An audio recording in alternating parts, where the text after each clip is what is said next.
Hello everyone, दशहरे पूजा की बहुत बहुत शुभकामनाएं। दोस्तों, आज की वीडियो में दशहरा किस तरह से पूजना है, क्या विधि है, स्टेप बाय स्टेप मैं आपको अच्छे से समझाऊंगी, जो आप भी अच्छे से पूजा कर पाए।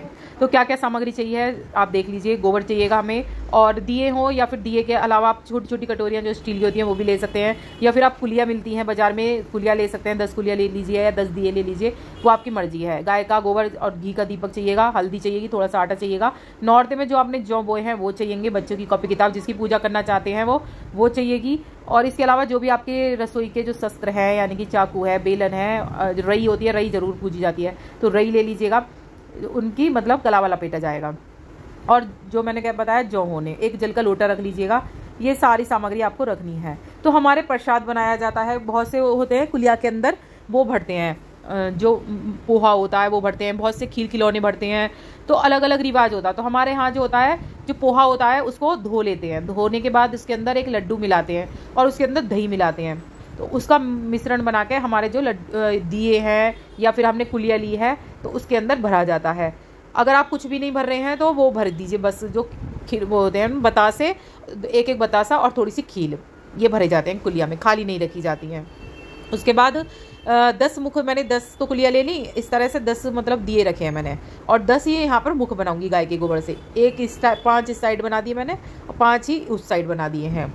ठीक है, इस तरह से आपको बनाने हैं। जो भी आपके घर के जेंट्स हो, मुहूर्त में, अच्छे मुहूर्त में पूजा करनी है तो मुहूर्त मैं इस वीडियो में ही लिख दूंगी कि कब करनी है। इस दिन दोस्तों समी के पेड़ की पूजा भी जरूर करनी चाहिए। घर में समी का पेड़ लाना इस दिन बेहद शुभ माना जाता है। और इस दिन नीलकंठ पक्षी के भी दर्शन जरूर करने चाहिए। तो नीलकंठ पक्षी के दर्शन आजकल तो दुर्लभ है, तो आप फोटो में भी उनके दर्शन कर सकते हैं। और कथा की वीडियो मेरे चैनल पे आ जाएगी, दशहरे की कथा जरूर सुनिएगा। अब किस तरह से पूजन करना है सबसे पहले जान लेते हैं। गणेश जी भी मैंने यहाँ पर बिठा लिए हैं, क्योंकि सर्वप्रथम पूजा में गणेश जी की पूजा होती है। तो गणेश जी को सबसे पहले हल्दी और रख लीजिएगा एक प्लेट में। तो हल्दी सबसे पहले गणेश जी को लगानी है, टीका लगाना, यानी कि बस स्वरूप कलावा अर्पित करना है। और फिर रावण के ये जो आपने बनाई है इस पर टीका लगाना है। और जितने भी आपने ये जो सिर रखे हैं सब पे कलावा अर्पित करना है, सब पे ही हल्दी के छींटे लगा दीजिए। तिलक लगाना मुश्किल हो जाता है गोबर वगैरह पे, तो छींटे लगा देते हैं हल्दी के, तो उस पर हल्दी के छींटे लगा दीजिए। सब पे जितनी भी कुलियाँ हैं उन पर भी ये रखा जाएगा कलावा, तोड़ तोड़ कर, जैसे मेरे हस्बैंड रख रहे हैं। सबसे पहले जेंट्स ही इसको पूजा को करते हैं। तो इस दिन गन्ना भी रखा जाता है। तो गन्ना ना हो तो बस ये भी रख सकते हैं आप, 1 मूली और 5 सिंगाड़े। तो हमारे 1 मूली और 5 सिंगाड़े रखते हैं हम, क्योंकि गन्ना क्या होता है, फीका फीका डोलता है, तो इन हरी हरी चीज़ों को रखना अच्छा माना जाता है। तो हम मूली और सिंगाड़े रख लेंगे। बहुत से लोगों के दोस्तों इस दिन जो है 8 पूरियाँ या फिर 8 रोटियाँ, दाल चावल निकलते हैं। तो आपके जैसा है आप निकाल सकते हैं, लेकिन हमारा सिर्फ ये प्रसाद बनता है, हम अपने लिए दाल चावल बना लेते हैं।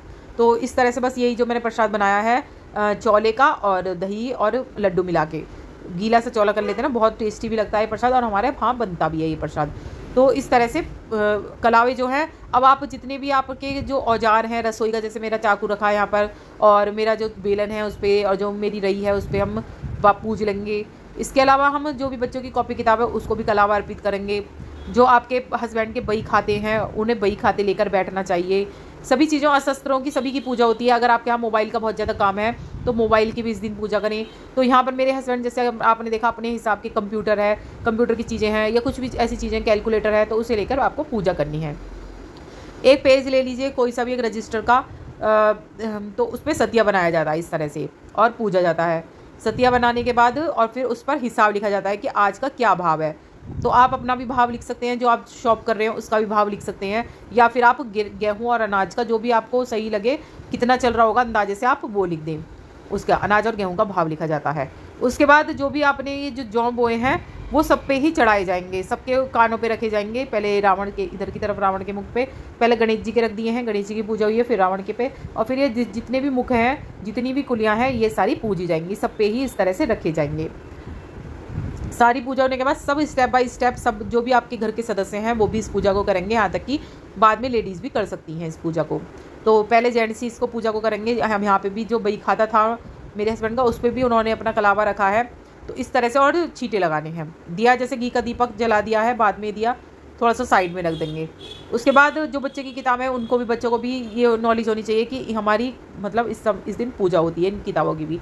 इसके बाद श्री रामचंद्र जी का पायदा कहते हुए दोस्तों परिक्रमा लगानी है, तो आप वो भी देखिएगा मेरे हस्बैंड की परिक्रमा, और कम से कम 5 या 7 परिक्रमा लगानी है इसी की, गोल गोल घूमना है और बोलना है श्री रामचंद्र जी का पायदा, श्री रामचंद्र जी का पायदा। देखो कटोरी में मैंने अलग से बना रखा है, प्रसाद जो है वो कटोरी में अलग से बना रखा है, जो हम सभी भोग खाएंगे और उनको भी भोग लगाना है। रावण का जो मुख बना रखा है ना या बीच में, उनको भी भोग लगाना है। ठीक है, इस तरह से पूजा करनी है।